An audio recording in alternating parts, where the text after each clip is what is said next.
Então, irmãos, nós começamos a tratar aí um pouquinho sobre o medo, né? Nós já vimos aí algumas questões introdutórias, básicas, das três possíveis sentidos da palavra medo, né? Tanto como terror ou pavor, covardia, preocupação. Vimos os antônimos, cada um deles. Vimos que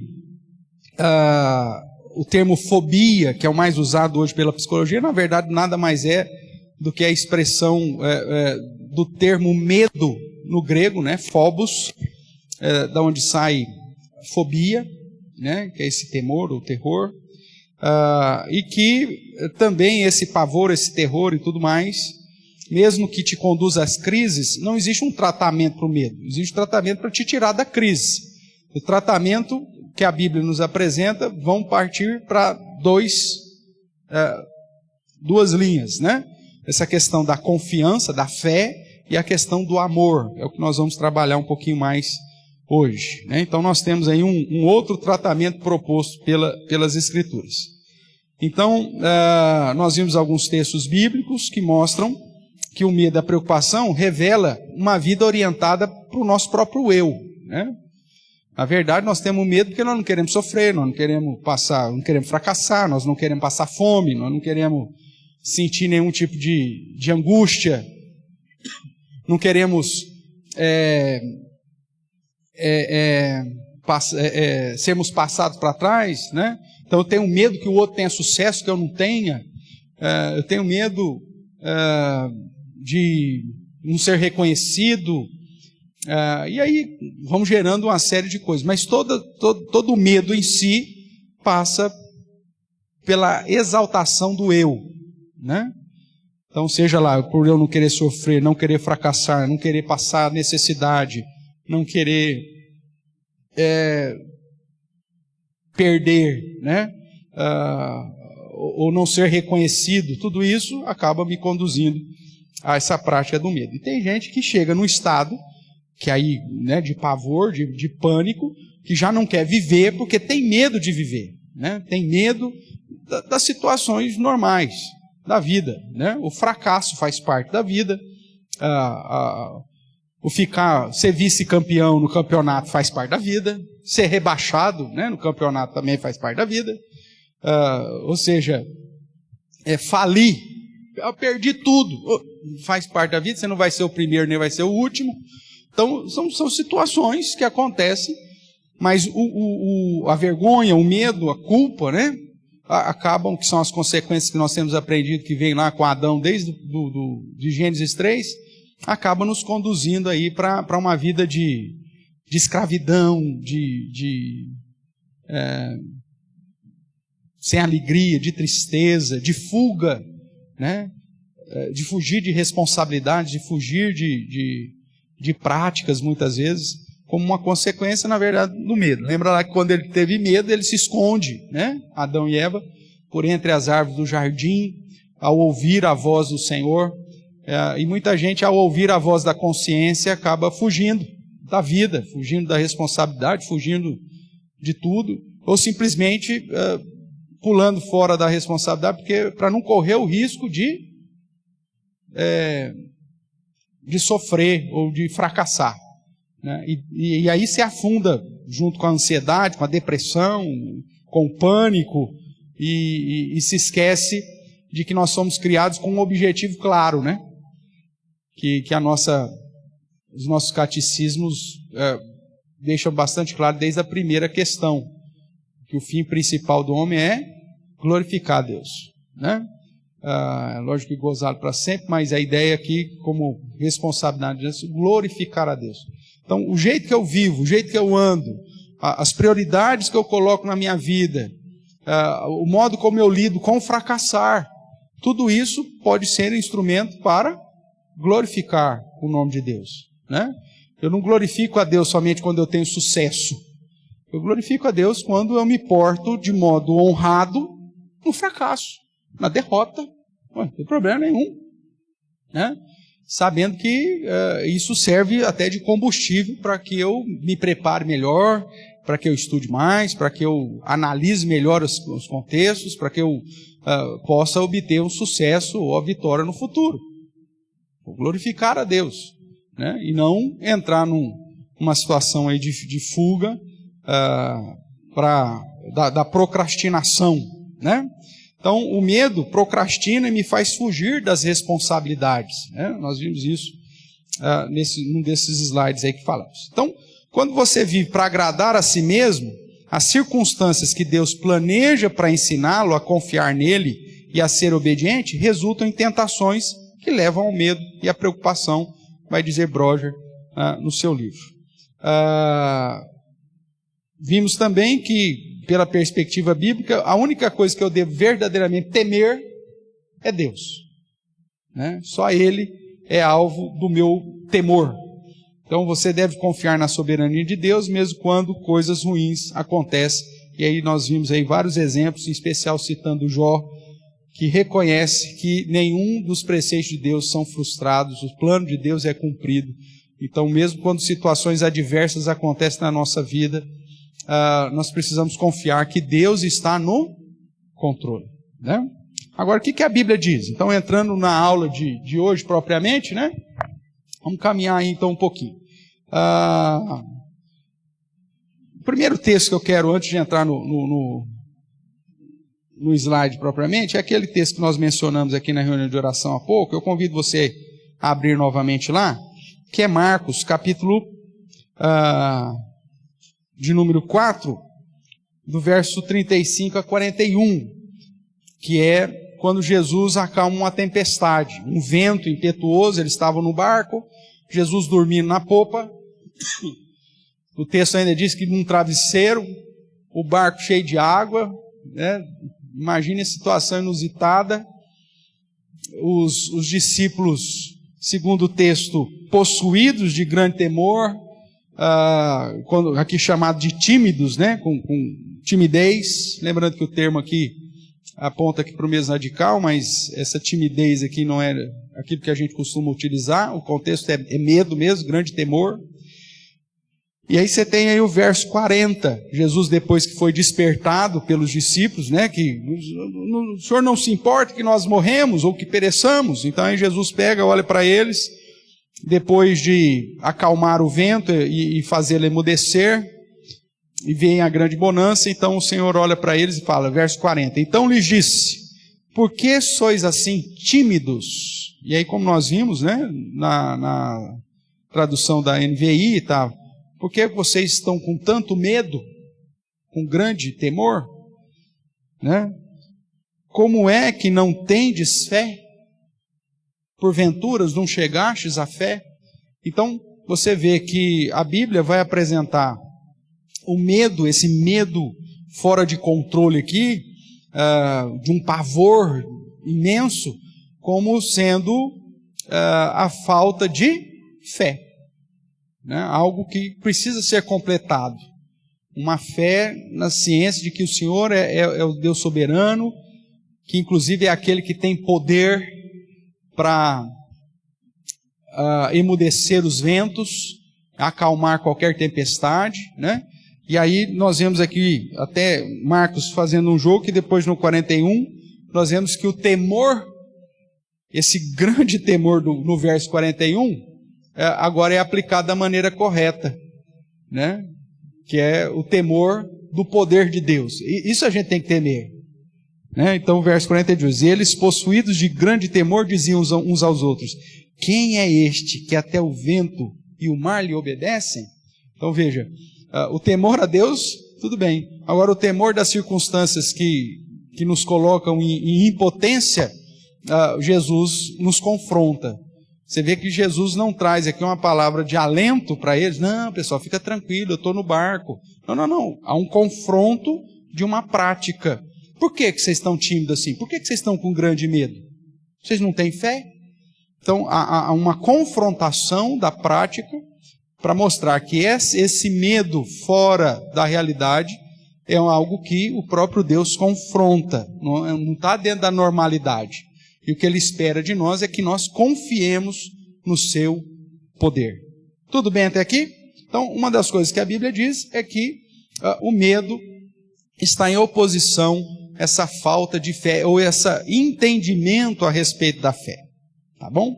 Uma outra coisa que a Bíblia diz, eu convido você a abrir lá em 1 João, que é o texto que eu coloco aqui a citação de parte, né, do ensino aqui no slide. 1 João capítulo 4, verso 18, que inclusive Guerin-Cos vai usar como padrão aqui, para confrontar o medo. Ele vai dizer assim, 1 João 4, 18. No amor não existe medo. Antes, o perfeito amor lança fora o medo. Olha a característica do medo aqui. Ora, o medo produz o quê? Produz tormento. Logo, aquele que teme não é aperfeiçoado no amor. Nós amamos porque ele nos amou primeiro. E um pouco antes, né? Ele já havia dito, vamos achar aqui, a partir do verso 7 e o verso 8, ele diz: amados, amemo-nos uns aos outros, porque o amor procede de quem? O amor procede de Deus. E todo aquele que ama é nascido de Deus e conhece a Deus. Aquele que não ama não conhece a Deus, porque Deus é o quê? Deus é amor. Então, lógico, o contexto aqui do verso 18, que diz que no amor não existe medo, aponta para o amor propriamente, mas também para o fato de que o próprio Deus, né, como sendo amor, não existe medo, e antes o perfeito amor lança fora o medo. E se eu estou então em Deus, que é amor, logo eu não viverei em medo, não viverei em tormento, porque o fato dele ter me amado primeiro me assegura que eu não preciso temer mal nenhum. Essa é a lógica que, de certa forma, os versos vão nos apresentar. Então, amar a Deus e seus propósitos mais do que a mim mesmo me coloca num confronto direto ao medo. Porque, como nós vimos, o medo é uma revelação da exaltação do meu eu. Eu tenho medo que minha mãe morra. Por que eu tenho medo que minha mãe morra? Porque como que eu vou ficar sozinho, sem mãe? Então, o problema não é nem a mãe morrer, o problema é eu ficar sozinho. Não tenho medo. A preocupação não é nem tanto com a mãe. A preocupação é comigo. Meu pai morreu, né? Eu tenho medo do meu pai morrer. Por quê? Quem que vai comprar o iogurte? Quem que vai pôr dinheiro dentro de casa? Aí eu vou ter que trabalhar? Então, eu não tenho medo nem tanto pelo meu pai, mas eu tenho medo pelas consequências da falta do meu pai, né? Quem vai pagar minha faculdade, né? Se meu pai morrer, se meu avô morrer. Então, eu não estou preocupado nem com a morte do avô, com a morte do pai, eu estou preocupado com quem vai pagar a minha faculdade. Né? Brincando aqui, mas é um exemplo de demonstrar que o meu medo é fruto do meu egoísmo. Né? Eu tenho medo que entre um ladrão na minha casa, e o medo é porque, não, se roubar, e como que eu vou ter de novo? Sempre o foco no eu. Mas se eu estou em Deus, e se Deus é quem é o dono da minha vida, se Ele é quem me dirige, e que todas as situações, mesmo adversas, têm um propósito para me conduzir a um amadurecimento, para me conduzir a uma comunhão maior com Ele, uma dependência maior com Ele, por que eu vou temer? A ideia é essa. Se minha mãe morrer, eu tenho o Senhor. Se meu pai morrer, eu tenho o Senhor. Se roubar na minha casa, eu tenho o Senhor. É nesse sentido que as Escrituras vão dizer que o fato de termos o Senhor nos basta. É nesse sentido que o apóstolo Paulo vai dizer que já passou por todas as situações, tanto de fome quanto de fartura, e ele diz: tudo posso naquele que me fortalece. É nesse sentido que o Salmo 23 diz que o Senhor é o meu pastor, nada me faltará. Não que eu não vou ter nem falta de nada, mas eu tenho o Senhor, eu não preciso de mais nada. Porque o próprio Salmo 23 diz que eu vou passar pelo vale da sombra da morte. Mas você não tem o Senhor? Por que você vai passar na sombra da morte? Não, eu não estou isento de não passar pelo vale da sombra da morte. Mas passando por lá, o Senhor vai estar comigo. Seu bordão, seu cajado me consolam. Ele prepara uma mesa na presença dos meus adversários. Então veja, são temas que falam de dificuldade. Vale da sombra da morte, adversários, mas o Senhor está comigo. Então, se eu tenho o Senhor é o meu pastor, Ele é que está preparando aí o meu hospedeiro, então não tenho medo de nada. Então, o foco nosso muda. O problema é que muitas vezes nós temos uma relação com Deus simplesmente de aquela visão, né, dos povos que ainda não tinham sido evangelizados, ainda consumidos pela depravação total e a ignorância em relação à revelação especial de Deus, que Deus é sempre malvado, eu preciso então agradá-lo para ser alvo da sua benesse. Então, se eu sacrifico o meu filho para Deus, então eu vou ter que ter uma colheita boa. Porque, onde já se viu, né? Eu já apresentei o sacrifício, então tem que ter uma coisa boa. Como se eu já apaziguei Deus. E não, a relação com Deus, irmãos, é justamente o contrário. Não tem como você apaziguar Deus. Essa é a realidade bíblica. A dívida que nós temos para com Deus é muito grande. O que Miqueias vai falar? O que eu oferecerei ao Senhor para agradá-lo? Quer ver? Abra sua Bíblia nesse texto. Miqueias, um texto que eu sempre cito, né? Que você sabe que Miqueias capítulo 6, a partir do verso 6. Como que eu vou apaziguar a minha relação com Deus, né? Com que me apresentarei ao Senhor e me inclinarei ante o Deus excelso, que está acima de tudo e de todos? Como que eu agrado um Deus desse, gente? Não é assim? Né? Virei perante Ele com holocaustos, com bezerros de 1 ano? Agradar-se-á o Senhor de milhares de carneiros, de 10.000 ribeiros de azeite?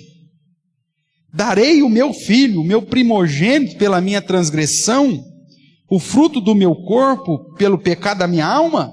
Será que isso vai agradar ao Senhor? E aí o próprio Deus declara: Ele te declarou, ó homem, o que é bom e o que o Senhor pede de ti. Não tem nada que você faça que vai apaziguar. Aí o que você vai fazer? Você vai praticar a justiça, você vai amar a misericórdia e andar humildemente com o teu Deus, porque é Ele que quer reconciliar contigo. Você não tem o que oferecer para Ele.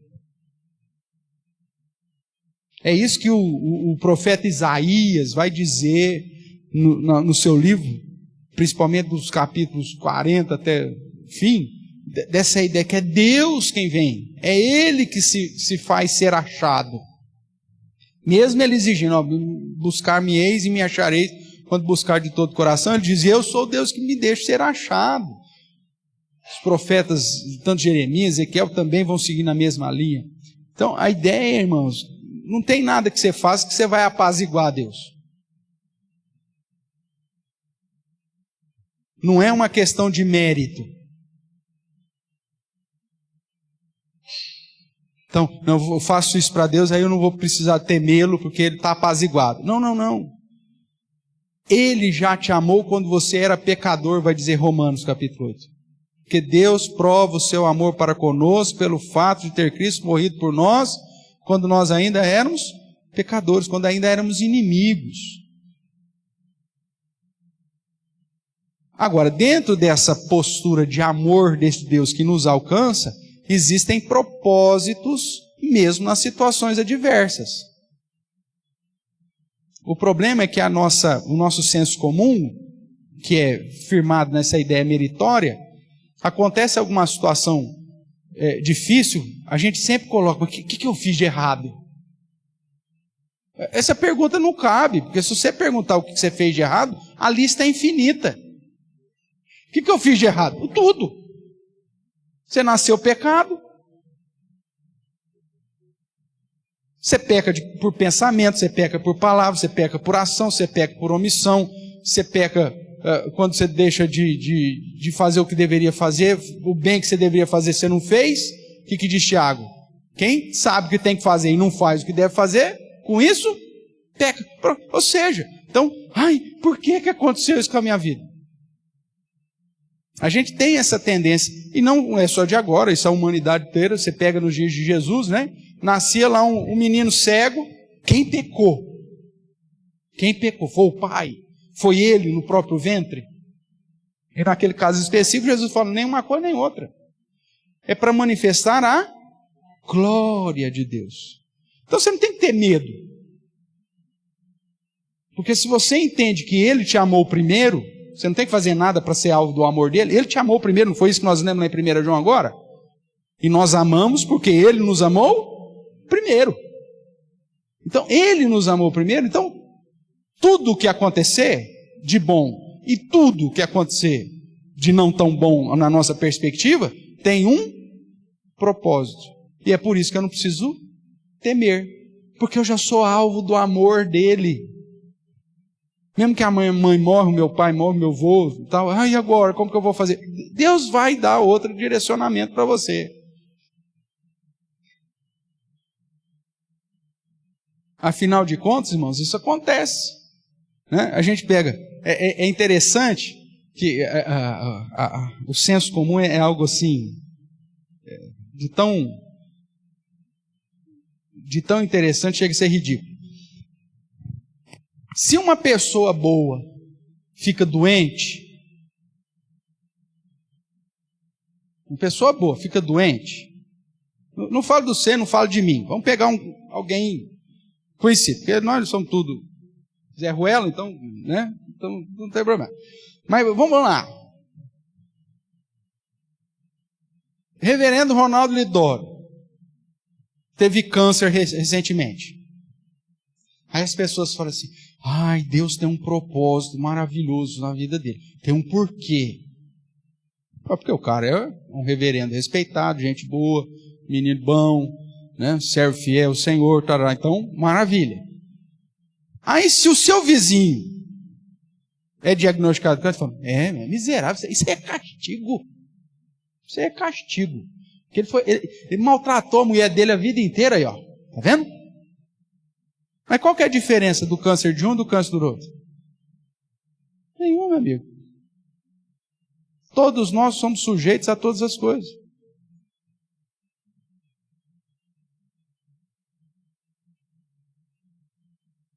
Vou pegar um outro reverendo famoso, o Arival, né? O reverendo Arival Dias Gasville. Está na luta agora contra o câncer. Segundo aí alguns dados aí e tal. Aí o pessoal, por quê? O homem de Deus. O homem também acontece.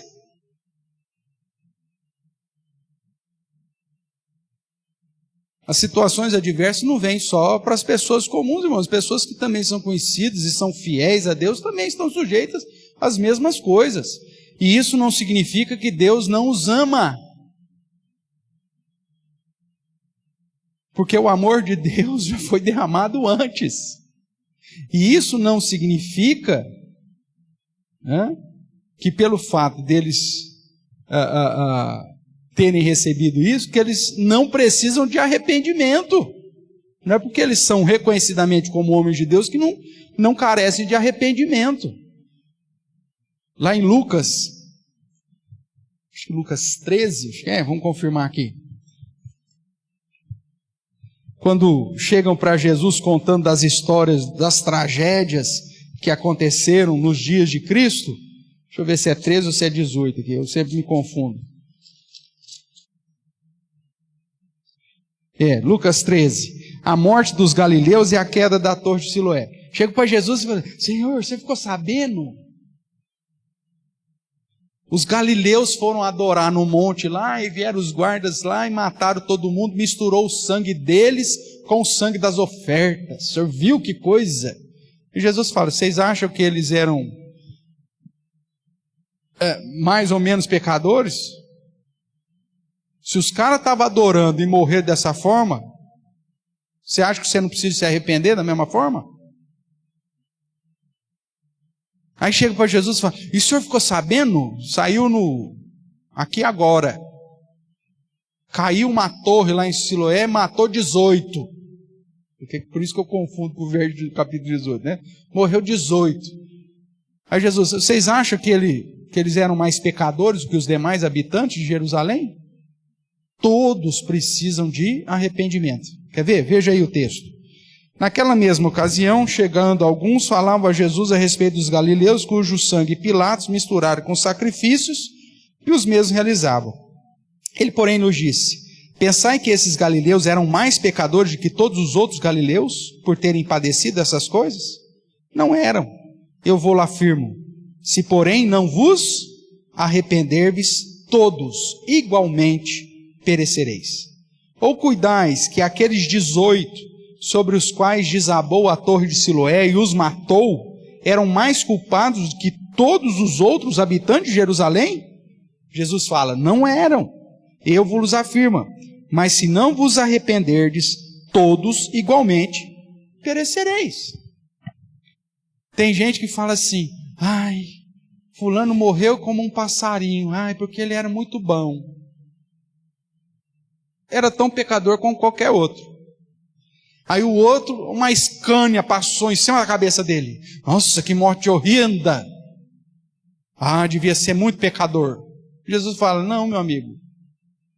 Não é o tipo de morte que determina quanto pecado você tem. Todos são pecadores e todos precisam de arrependimento.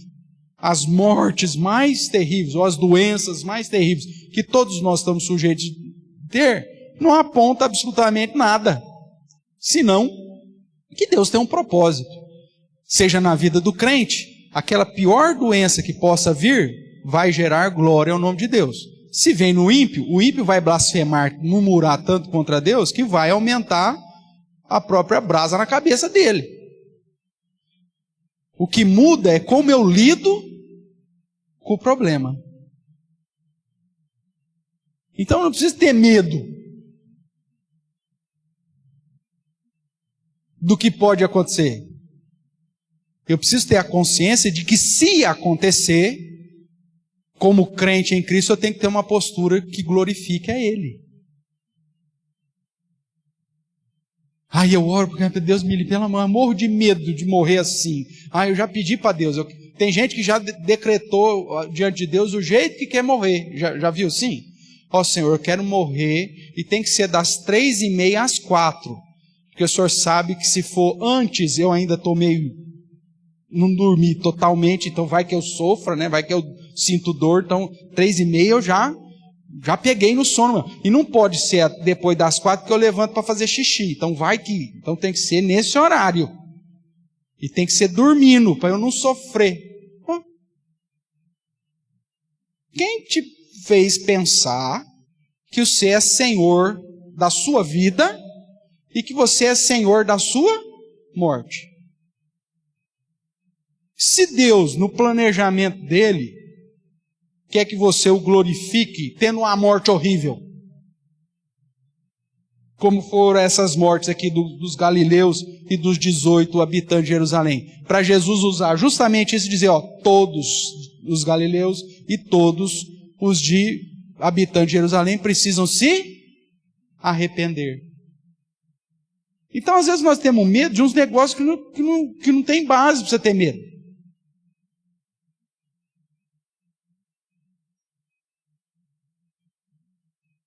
Se a minha vida de fato é vivida em Deus, eu não preciso temer, porque Ele já me amou primeiro. Presbítero Roberto.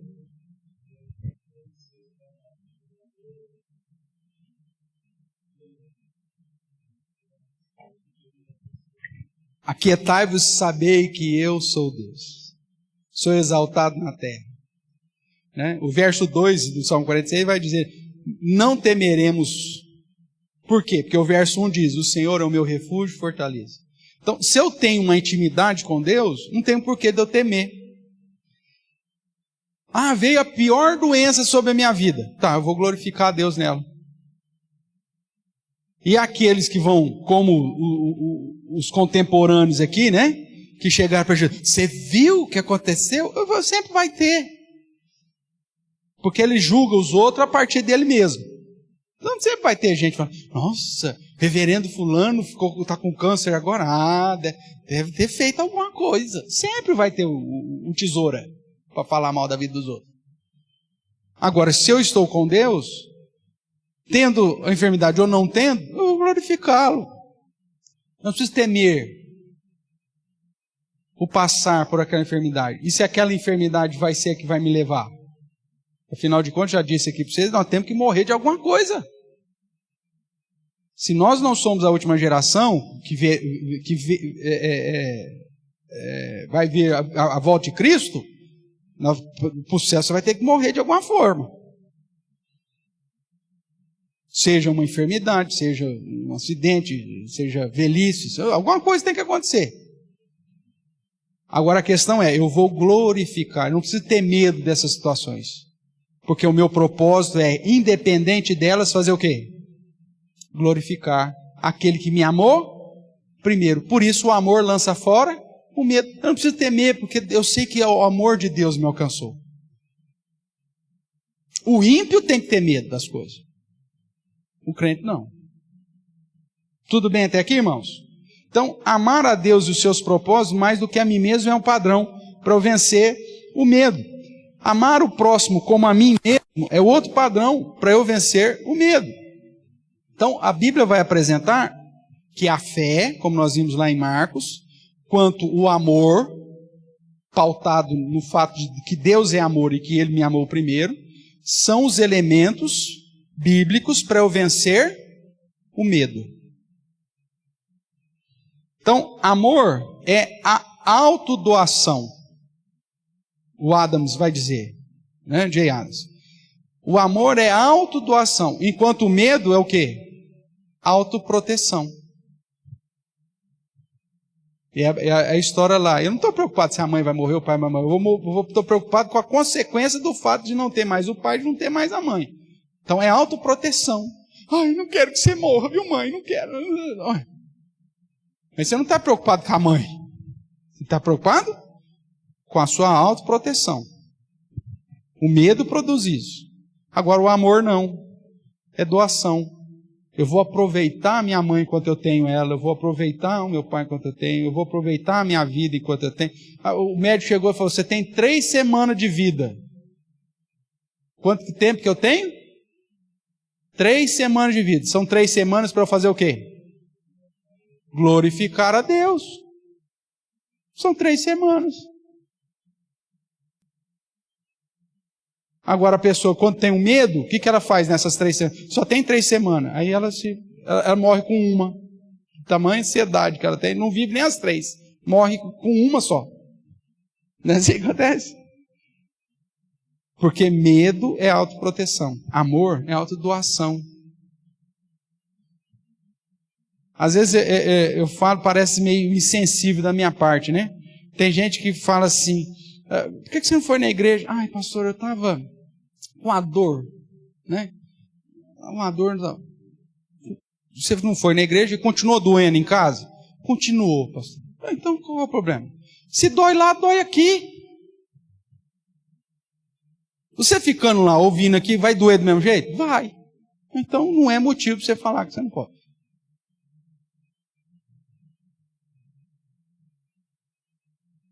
Eu não sei te dizer, vou falar dos outros, não vou falar de mim. Quantos e quantos pastores já pregaram doentes? Com enxaqueca, com dor de cabeça, com gripe, com dor de garganta, sem voz às vezes. Paralisia facial, diarreia. Podia nem gritar naquele dia, porque era um risco, né? Se tudo for motivo para você não ir, meu amigo, então você vai deixar de glorificar a Deus. O medo gera autoproteção. Amor gera autodoação. Por isso que o amor lança fora o medo. Essa é a ideia da lógica que ele está apresentando aqui. Então, para as Escrituras, o amor é a solução para vencer o medo. Lança fora o medo. O Jay Adams, eu contei esse exemplo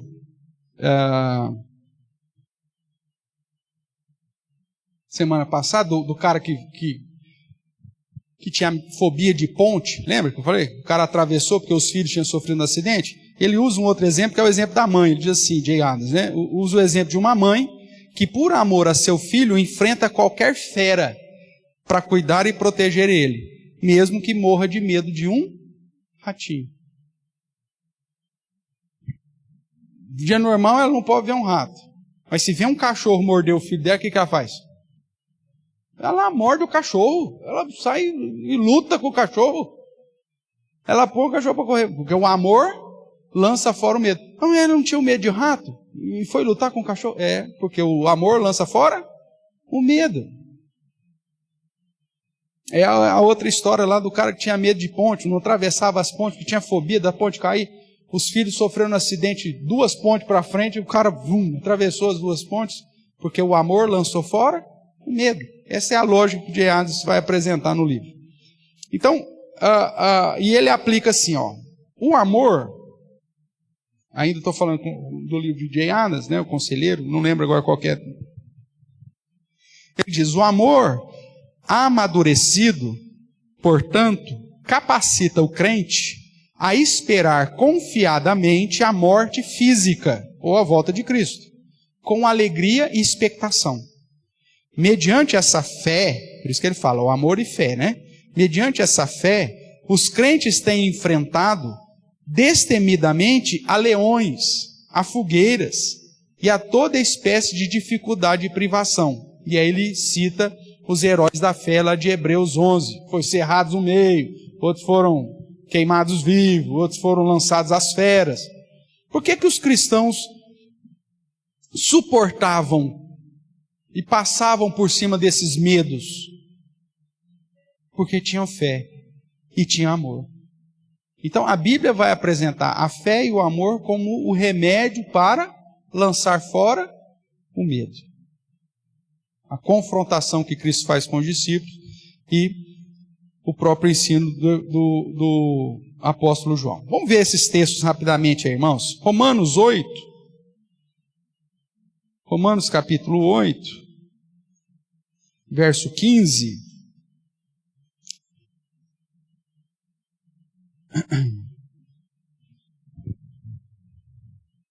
Vou ler o 14, ó. Pois todos os que são guiados pelo Espírito de Deus são o quê? São filhos de Deus. Achou aí? Romanos 8, 14. Todos os que são guiados pelo Espírito de Deus são filhos de Deus. Porque não recebeste o espírito de escravidão para viverdes outra vez o quê? Atemorizados, ou seja, com medo. Mas recebeste o espírito de adoção, baseados no qual clamamos Pai, Abba Pai. Então, eu não preciso ter medo, porque agora Deus me adotou de tal forma que eu tenho um relacionamento com Ele, Ele me amou primeiro, que mesmo diante das situações mais aterrorizantes, eu posso clamar Abba Pai. Eu não preciso ter medo, porque meu Pai está ali comigo. Então, a minha fé e o meu amor a Deus é que vai fundamentar essa situação para que eu consiga vencer o medo. Então, é assim que a Bíblia vai dizendo. Mateus capítulo 10, o verso número 26 e 28 e 31, ele vai dizer assim, ó, vamos lá, Mateus, dentro dos estímulos, né? Ele diz assim, portanto, não os temais, pois nada há encoberto que não venha a ser revelado, nem oculto que não venha a ser conhecido. Aqui Jesus está trazendo os estímulos para os seus discípulos, depois de trazer várias admoestações, dizendo que todo mundo vai se levantar, né, contra nós, o mundo vai nos perseguir, aquela coisa, por conta, seremos odiados por conta do nome de Cristo. Aí ele vai começar nos chamados estímulos, trazer essa ideia do não temer, né? Então não temais, né? Aqueles que perseguem, né, se chamaram o próprio Cristo de Beelzebu, quanto mais os domésticos. Aí verso 28. Não temais os que matam o corpo e não pode matar a alma. Temei antes aquele que pode fazer perecer no inferno tanto a alma como o corpo. Verso 31. Não temais, pois bem mais valeis vós do que muitos pardais. Então, eu não preciso temer as perseguições, as dificuldades porque eu sou crente, porque eu estou confessando Cristo como meu Senhor diante dos homens. Ele vai reforçar essa ideia de que o fato de eu ser um discípulo dele, eu não preciso temer, tá? Qualquer coisa. E citando aí o Salmo 118, verso 6, você vai encontrar lá: o Senhor está comigo, não temerei. Que me poderá fazer o homem? Matar o meu corpo? O que é isso? Perto da eternidade. Então não tenho o porquê temer. Se o Senhor está comigo, não tenho porquê de eu temer. Seja lá o que for, seja o rato, seja barato, seja a escada, seja elevador, seja o que for. O Senhor está comigo. Eu recebi um espírito não de escravidão para não viver atemorizado, mas eu posso clamar: Senhor, me ajuda, que eu estou com medo desse negócio. Ótimo. E saiba que o Senhor está contigo. Então, esse é o processo que a Bíblia mostra. Fé e o amor são os elementos que a Bíblia aponta para você vencer o medo pecaminoso. Então, aplicando aqui no aconselhamento, irmãos, como que nós vamos auxiliar aqueles que nos buscam? Nós usando aí os 4 elementos do aconselhamento bíblico. Então, primeiro eu tenho que entender o problema na visão de Deus. E o medo pecaminoso, o medo demasiado, é falta de fé, né? É pecado. É uma consequência do pecado, porque como nós já vimos na aula passada, o medo, ele expressa a minha falta de confiança num Deus soberano que cuida de todas as coisas. Um Deus que diz que todos os fios da minha cabeça já estão contados, que nenhum pardal cai, olha que pardal não vale nada, hein? Nenhum pardal cai sem o consentimento de uma folha de uma árvore. Então, quando eu me deixo vencer pelo meu medo, eu estou dizendo para esse Deus que é soberano sobre tudo e todos, que eu não confio na soberania dele, que eu não confio nele. Ai, mas e se acontecer, está dentro dos planos dele, porque nada acontece fora dos planos de Deus. Ai, mas e se não sei o que? Deus continua no controle, tanto nas coisas boas quanto nas coisas ruins, nos atos bons e nos atos maus, dos homens bons e dos homens maus. Eu preciso continuar crendo que Deus está no controle de todas as coisas. E que mesmo as situações que fogem meu poder, né? E que por isso então eu fico impotente e aí eu me sinto temeroso, mesmo essas situações estão sob o controle dele. E se eu tenho o Senhor, não preciso temer mal algum. Afinal de contas, o que pode fazer o homem? Matar o meu corpo? Mas ele não pode matar a minha alma. É por isso que os cristãos, mesmo diante do perigo da morte, do martírio, glorificavam ao Senhor. Significava que os caras eram tudo louco? Não tinha medo? Não, o temor tinha. Mas esse temor era abafado pela fé, depositada nas promessas do Senhor, e pelo amor, sabendo que Deus é esse próprio amor e que Ele nos amou primeiro. E que por mais que acontecesse a pior coisa conosco, nós estaríamos definitivamente com Ele. Que Paulo vai dizer que é infinitamente melhor do que qualquer outra situação aqui. Então, o medo, ele vai ser vencido a partir do momento que eu deposito a minha fé nessa soberania de Deus e a confiança no amor de Deus teve para comigo. Então, eu preciso entender o problema na visão de Deus. Então, no ponto de vista de Deus, o medo e a preocupação demasiada são resultados de uma vida orientada para agradar a si mesmo, de autoproteção. Lembra lá da autoproteção? O medo gera autoproteção. Então, na verdade, é egoísmo da minha parte. Eu não quero sofrer, eu não quero fracassar, não quero perder, eu não quero tal. Então, está errado. Seja para ter atenção, tem pessoa que às vezes tem medo para chamar a atenção para si. seja para o medo como um instrumento para fugir da responsabilidade, seja o medo para adiar obrigações, seja o medo para proteger do fracasso, para forçar uma ação ao nosso favor, na visão de Deus, o medo e a preocupação demasiada nos paralisa. E isso é pecado. Porque me mostra que eu não estou confiando nele. Vamos ver rapidamente aí esses versos que eu separei. Mateus capítulo 6, verso 25 em diante, que é a vida ansiosa, né? Eu vou ler o verso 34 apenas, que diz assim: portanto, não vos inquieteis com o dia de amanhã, não temais o dia de amanhã, essa é a ideia, pois o amanhã trará os seus próprios cuidados, basta ao seu dia no próprio mal.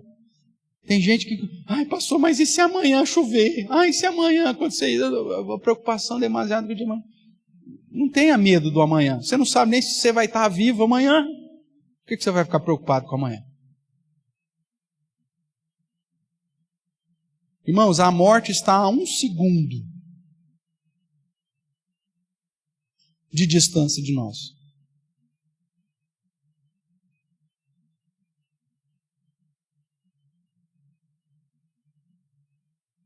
A morte nos mostra o quanto estamos debilitados. Ela não manda recado, irmãos.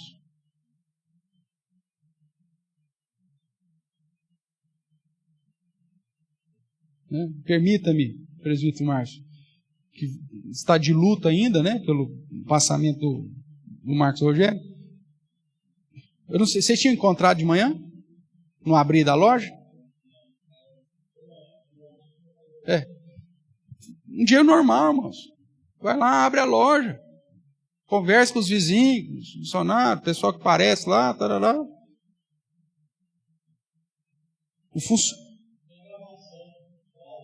Tem? Olha, mandando mensagem para alguém? Conversando. O funcionário entra, coisa de segundos. Pronto, a vida é ceifada. Simplesmente assim.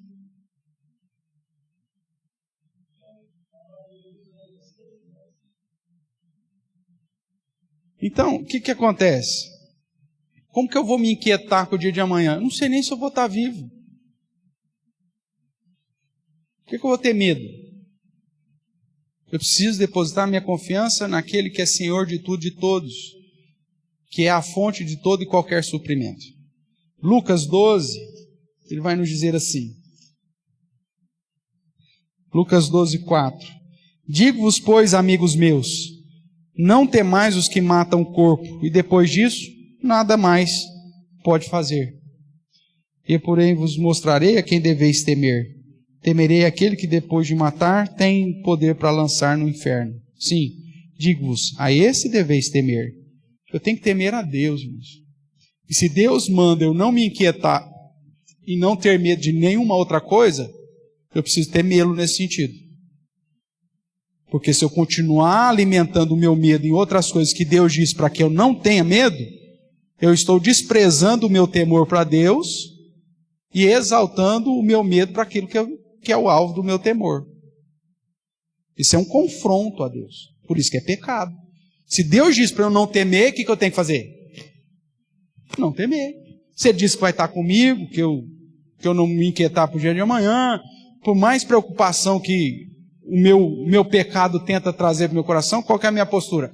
Aquietai-vos, como o presbítero Alberto disse lá do Salmo 46, aquietai-vos e sabei que eu sou Deus. Eu ponho termo à guerra, eu que sou exaltado na terra.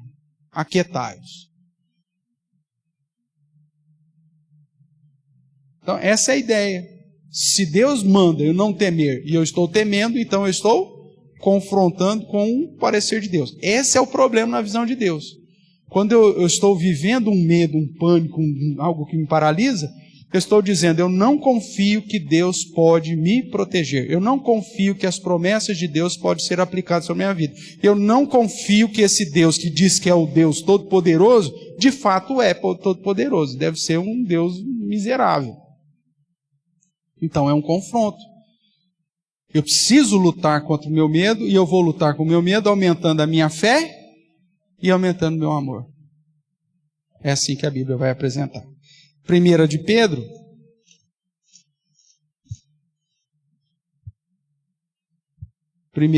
capítulo 3, verso 13 em diante, ele diz assim: ora, quem é que vos há de maltratar se for zelosos do que é bom? Mas ainda que venhais a sofrer por causa da justiça, bem-aventurados sois. Não vos amedronteis, não tenhais medo, portanto, com as suas ameaças, nem fiqueis alarmados. Antes, santificai a Cristo como Senhor em vosso coração, estando sempre preparados para responder todo aquele que vos pedir razão da esperança que há em vós, fazendo todavia com mansidão e temor, com boa consciência, de modo que naquilo em que falam contra vós outros fiquem envergonhados os que difamam o vosso bom procedimento em Cristo. Vou ler o 17. Porque se for da vontade de Deus, aí, coloca dentro da vontade soberana de Deus. Porque se for da vontade de Deus, é melhor que sofrais por praticardes o que é bom do que praticando o mal. Então, Deus tem um propósito para todas as coisas. Então, você tem que entender isso. Nós devemos, conforme o padrão bíblico, temer somente a Deus. Como nós lemos lá em Lucas também, capítulo 12. Né? A ideia de temer a Deus, ou aquele que pode lançar no inferno a nossa alma. Então, irmãos, nós devemos temer somente a Deus, e aí você tem uma infinidade de versos bíblicos que apontam para isso, e precisamos ter um cuidado sadio, né? E aí, para esse texto, eu chamo sua atenção, 2 Coríntios, capítulo 11, verso 28, nós já lemos na semana passada, se não me engano, mas vamos relembrar aqui.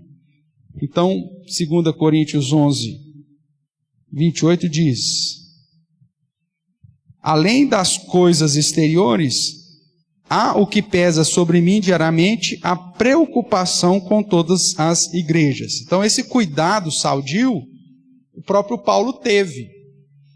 Aquela preocupação, aquele medo. Nossa, fulano não chegou até agora. Será que aconteceu alguma coisa? Não tem problema.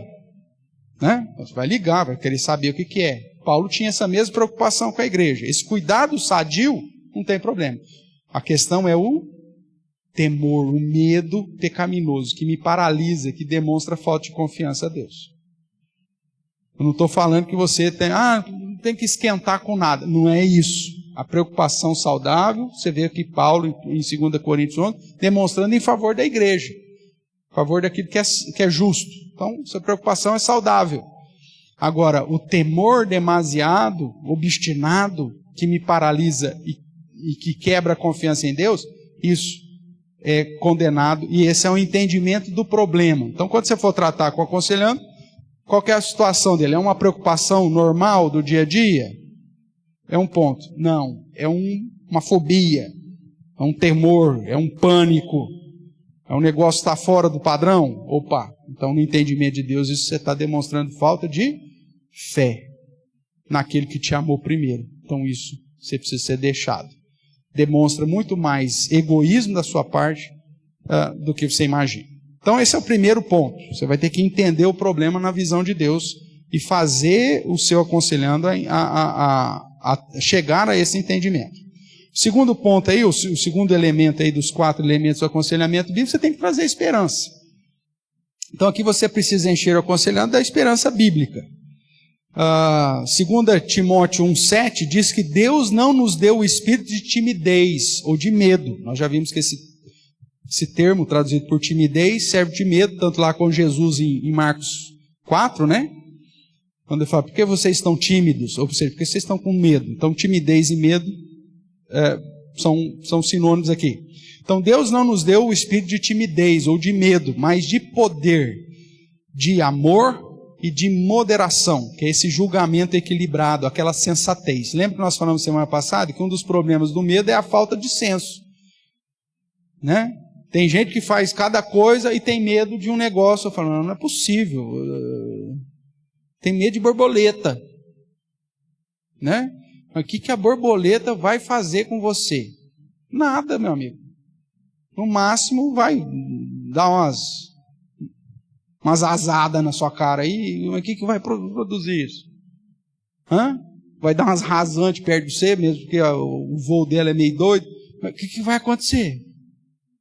Se ela bater em você, o que vai acontecer? Vai criar um hematoma? Nem isso. Né? Então, quer dizer, falta senso. É uns medos que não tem o porquê de existir. Então, Deus nos deu um espírito não de timidez, mas de poder, amor e moderação. Essa sensatez, esse equilíbrio de julgar a coisa. Mas tá certo eu ter medo desse negócio? É chamar a minha alma, a minha consciência à sensatez. Não, mas peraí, mas tá certo eu ter medo desse negócio? É plausível esse tipo de medo que eu estou tendo? Cria vergonha. Eu tenho que falar isso comigo mesmo. Deus me deu um espírito de poder, de amor, de moderação, e não de medo. Então não preciso temer aquilo que realmente não precisa ser temido. Deus está no controle de tudo, então você vai encher de esperança. Nele é que temos suprimento. Aí você tem vários textos que dizem que é Deus quem cuida de nós, Ele nos escolheu, é Ele que nos sustenta, nada acontece. O próprio, não pus aí, mas você tem lá o texto de Tiago que diz que todo bem vem do Pai das luzes, né? Toda coisa boa vem de Deus. O próprio Tiago depois lá no capítulo 4 diz, ninguém diz que vai fazer tal, se Deus quiser, porque é Deus quem permite todas as coisas. Ou seja, você vai encher o coração da pessoa de todos esses versos bíblicos que apontam para o cuidado, a soberania, a proteção de Deus, o fato de que Deus é quem cuida, Deus é quem protege. Você vai pegar o exemplo de Davi lá no Salmo 23, você vai pegar o Salmo 46, você vai pegar Paulo lá em Filipenses, capítulo 4, ou seja, todos aqueles textos que falam do cuidado, da proteção do Senhor. Né? E aqui entra, irmãos, aquele ponto que a gente tem tratado teologicamente, que é o Salmo 22, e mudar aquela linha teológica de que Deus abandonou Cristo na cruz. Cristo não foi abandonado na cruz. Essa teologia está errada, precisa ser mudada. Então você vai, inclusive, sentar com a pessoa, porque ela vai falar, mas Jesus foi desamparado na cruz, porque como Deus não pode me desamparar? Não, Jesus não foi e você também não será. Que Ele promete. Aí você prova por A mais B porque que Jesus não foi desamparado na cruz. Deus meu, por que me desamparar? Se refere ao Salmo 22, que é um salmo messiânico, que trata categoricamente no verso 24 que Deus não abandonou o Cristo na cruz. Então pronto, você vai fazer isso, você está trazendo esperança para a pessoa que está com medo. Tudo bem? Então você vai usar textos bíblicos para reforçar as promessas de Deus em relação a ele. O terceiro elemento aí, que gera a mudança bíblica, então aqui você vai precisar auxiliar aconselhando sobre aquela ideia de aprender, despojar, revestir, renovar. Então você vai ensinar sobre a ideia da fé e do amor, que nós vimos que são elementos bíblicos para vencer o medo. Você vai ensinar isso para ela, pegar os textos que nós estudamos aqui e mostrar, tá vendo? A Bíblia diz que eu preciso aumentar a minha fé. A Bíblia diz que eu tenho que focar o amor, porque Deus me amou primeiro, e o amor lança fora o medo. Então, você vai ensinar disso. E aí, baseado nisso, vamos lá. Então, o que você tem que despojar? Eu tenho que despojar o medo. Medo do quê que você tem? Medo de barata. Então tá, por quê? Deus não me deu o espírito de insensatez, mas de moderação. O que uma barata vai fazer? Vai comer sua perna? Vai arrancar a sua orelha? Não, meu amigo, busca sensatez. Então você tem que se despojar. Não estou falando que você tem que agora entrar num bueiro cheio de barata para curar o seu medo de barata. Não. Mas que para aparecer uma barata lá na sua casa, lá, você vai respirar, você vai, peraí, Deus está comigo até na barata. Vai. E qual que é o problema? O tamanho do meu pé, o tamanho da barata. Né? Ou... Lembro de uma situação da Duda, pequenininha em casa, mexendo nos papéis que ela pintava lá, me saiu uma lagartixa, pequenininha. Ela, no susto, só deu um tapa na lagartixa. Pá! Sabe aquele tipo bafo assim, quando os meninos jogam carta? Não é uma coisa, pá! A lagartixa, pum, já era. Aí ela olhou, aí ela ficou com medo da gente ficar bravo por ela ter matado a lagartixa. Busca sensatez, aí tá vendo? Teria medo de ficar com... Não, tem. É inferior. Um tapa você resolve o seu problema. Não tem que ter medo. Deus está contigo. Ou seja, você vai gerar uma prática aí de aprender, despojar, revestir e renovar. Então você vai aprender sobre a soberania de Deus, os planos de Deus, a necessidade da fé, a necessidade do amor. Você vai ensinar. Você vai despojar o medo, a insegurança, o temor, a falta de fé, a covardia. São todas palavras relacionadas aos tipos de medo, né, que nós já estudamos. Você vai se revestir de fé, de sensatez, de amor, de confiança, que são as expressões que a Bíblia diz para vencer o medo. Eu pus um texto aí específico, Salmo 119, verso 165, deixa eu relembrar ele aqui, que nos diz assim: grande paz tem os que amam a tua lei, para eles não há tropeço. Então, se eu amo a palavra do Senhor e tenho ela como verdade, e ela diz que Deus me deu um espírito de poder, de amor e de moderação, se eu confio nessa palavra como sendo palavra de Deus, e que eu não preciso temer mal nenhum, que se eu tenho o Senhor, eu não preciso ser tantos versículos que falam sobre a necessidade de não temer, e se eu creio na Bíblia como palavra de Deus, então pronto. Eu tenho que me revestir dessas promessas para não temer nenhuma situação. E renovar a minha comunhão com Deus, o nosso amor para com Ele, para com a sua vontade, né? Vida de gratidão entra aqui, mais de Deus e menos de nós mesmos. Então são os elementos que você vai usar aqui para a mudança bíblica. Você vai dentro do aprender, despojar, revestir e renovar, né? Então Deus está contigo, então você vai vivenciando situações para justamente ter a possibilidade de vencer os seus medos. E vencendo aí, usando o último elemento, o quarto elemento, a prática. Você vai ajudar ele aqui a definir algumas estratégias, né? Então aqui você vai direcionar o aconselhando com a estratégia bíblica, definir o plano básico, o plano emergencial, para colocar em prática aí os pensamentos, palavras e ações para a glória de Deus e para experimentar a paz de Deus na comunhão com o Deus da paz, como é dito lá em Filipenses. Então, aqui você vai separar textos bíblicos, né, para serem meditados, decorados, dentro do plano básico, que tratam do fato de você não temer, de que o Senhor está contigo. Isso tem que estar bem firmado na mente do Senhor, né, que o Senhor está sempre pronto para nos socorrer, né, Hebreus, que diz que Jesus está sempre pronto para ser o nosso socorro. Então, são textos que você vai inculcar na cabeça do aconselhado, para que no momento ali que ele está vivendo uma situação que possa gerar o temor, o medo, ele lembre, ó, Deus está sempre comigo, ele me deu um espírito que pode, não para me atemorizar, mas para que eu possa clamar, Abba Pai, eu posso falar com Deus em qualquer momento. Você vai pegar o Salmo 121, que diz que Deus é o nosso protetor, que Ele não se desampara, Ele é como a nossa sombra, que Deus não pisca. Então, você vai encher a cabeça. Isso no plano básico, que aí a situação vem, você começa a sentir o medo, você vai começar a retroalimentar a sua mente, seu coração, com as promessas e as verdades bíblicas, para aumentar a sua fé e, ao mesmo tempo, minimizar aí o sentimento do medo. Então, enumere, né, sempre como atividade aqui, atitudes negativas e positivas para vencer o medo, a preocupação excessiva. Então você vai lá, em que situações geralmente eu tenho esse medo? Né? O que eu posso fazer então para não dar esse tipo de start aqui, esse gatilho para esse medo? Alguma coisa que eu posso fazer num plano básico, né? Às vezes até externar o meu medo. Eu tenho medo, por exemplo, de acontecer alguma coisa com meu filho na escola. Bem, chega para o seu filho e fala, olha, eu estou lutando contra isso, eu sei que eu tenho que confiar, né, mas em Deus, eu sei que mas eu tenho esse medo. Então nós vamos combinar que você chegando lá, você vai mandar a mensagem que você chegou. Tudo bem. Você pode, dentro do seu plano emergencial, colocar algum mecanismo nesse sentido. tem problema nenhum. Agora, não pode se tornar uma muleta.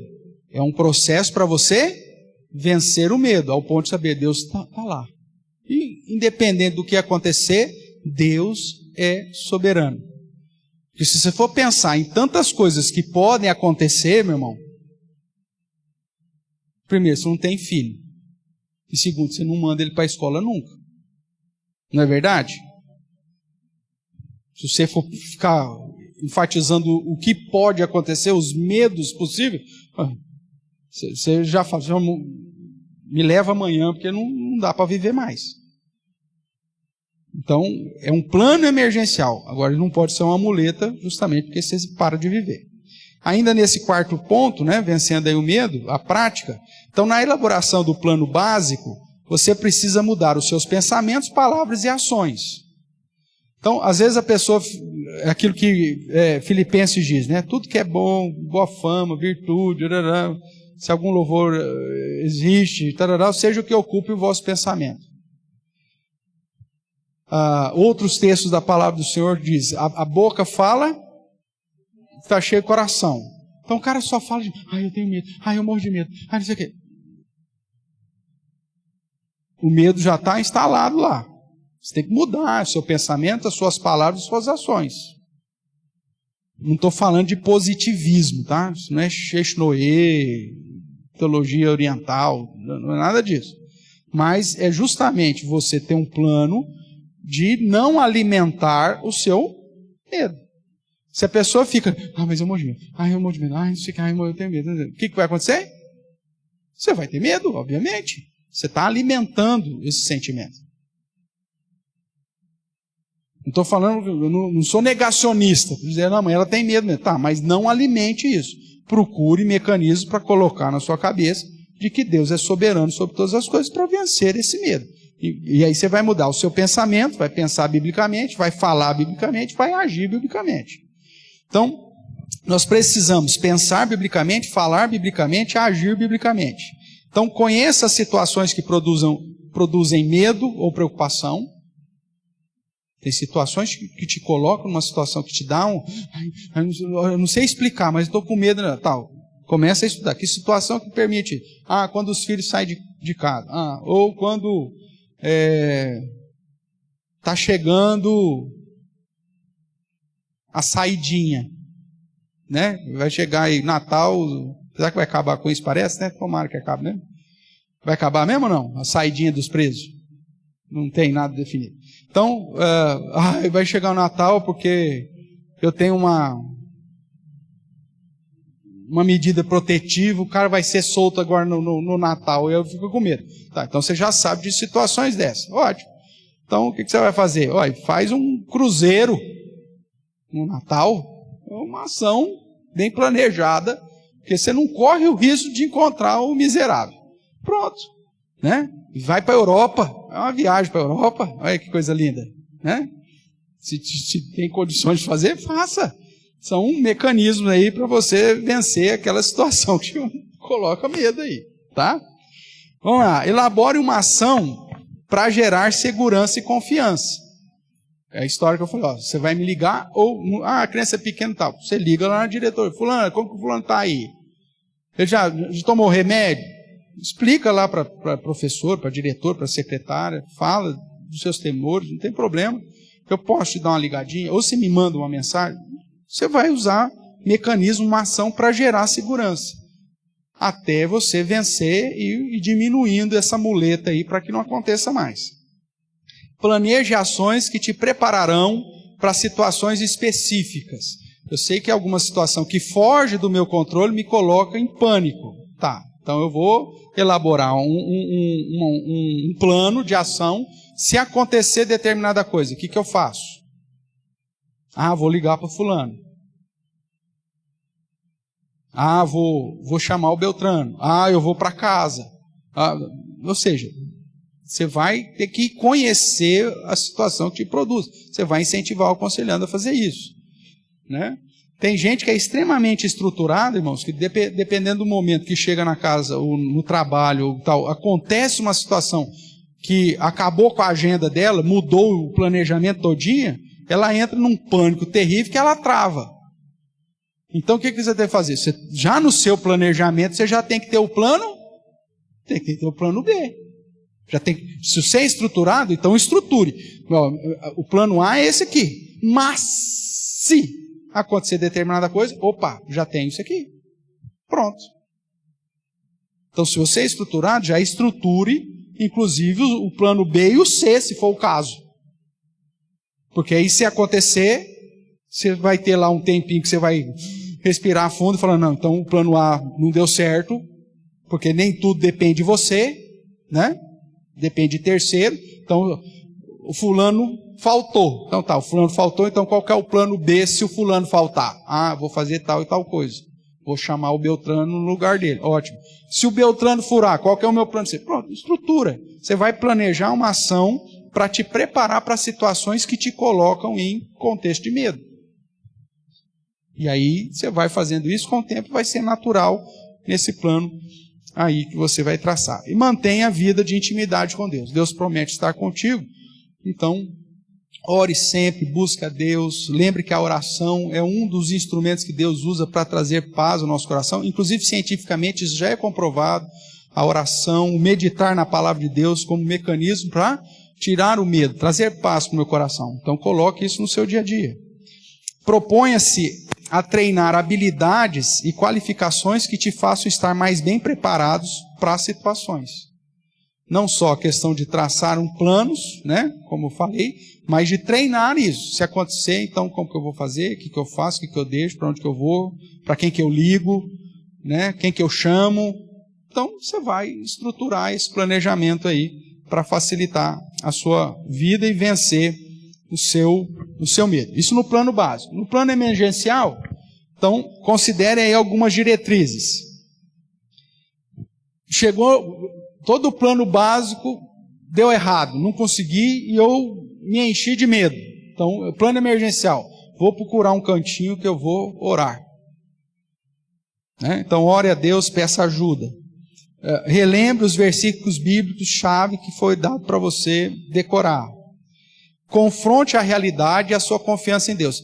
De fato, é plausível ou é aceitável o medo que eu estou sentindo? É compatível com a situação que eu estou vivendo? Confronte. Né? Não fuja. Respire, planeje e execute. Estou numa situação, eu tenho medo de elevador. Entrei no elevador, o elevador parou. Tá, qual que é o procedimento? Tem um botão lá que vai apertar e vai tocar uma sirene, alguém vai falar comigo aqui. Tá, não deu certo. Qual que é a outra coisa que eu vou planejar? Tá parado o elevador? Tá. Tá tendo algum outro risco? Não.